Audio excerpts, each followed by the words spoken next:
പുതിയ റെസിഡൻസി നിയമത്തിന് അംഗീകാരം നൽകി കുവൈറ്റ് അമീർ. വിസ കച്ചവടം പോലുള്ള നിയമലംഘനങ്ങൾക്ക് കൂടുതൽ ശക്തമായ നടപടികൾ സ്വീകരിക്കുന്നതിനുള്ള വ്യവസ്ഥകൾ നിയമത്തിൽ ഉൾപ്പെടുത്തി.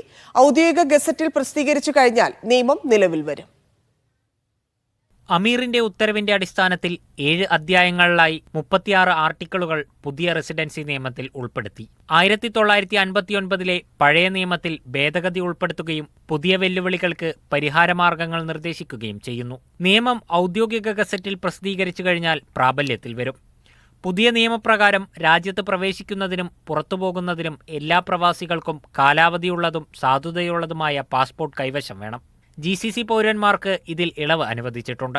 രാജ്യത്ത് താമസിക്കുന്ന പ്രവാസികൾ പുതുതായി ജനിച്ച കുട്ടികളെ ബന്ധപ്പെട്ട മന്ത്രാലയങ്ങളിൽ ഉടൻ രജിസ്റ്റർ ചെയ്യണം. രജിസ്റ്റർ ചെയ്യാതിരുന്നാൽ കുട്ടിക്ക് കുവൈത്തിൽ 4 മാസം മാത്രമേ തുടരാനാകൂ. സന്ദർശക വിസയുടെ പരമാവധി കാലാവധി 3 മാസമായി നിജപ്പെടുത്തിയിട്ടുണ്ട്. ഗാർഹിക തൊഴിലാളികൾ രാജ്യത്തിന് പുറത്ത് 4 മാസത്തിൽ കൂടുതൽ താമസിക്കാൻ ആഗ്രഹിക്കുന്നുവെങ്കിൽ ആഭ്യന്തര മന്ത്രാലയത്തിൽ നിന്ന് മുൻകൂർ അനുമതി നേടണം.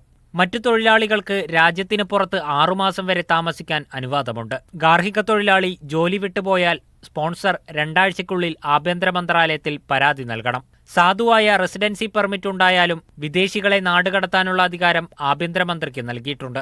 നാടുകടത്തുന്ന പ്രവാസികളെ 30 ദിവസം തടങ്കലിൽ വെക്കാമെന്നും ആവശ്യമുണ്ടെങ്കിൽ കാലാവധി നീട്ടാമെന്നും പുതിയ നിയമത്തിൽ വ്യക്തമാക്കുന്നു. അതോടൊപ്പം പ്രവാസി തൊഴിലാളികളെ നാടുകടത്തുന്നതിനുള്ള ചിലവുകൾ തൊഴിലുടമ വഹിക്കണമെന്നും നിയമത്തിൽ വ്യവസ്ഥയുണ്ട്. Media 1, Kuwait city.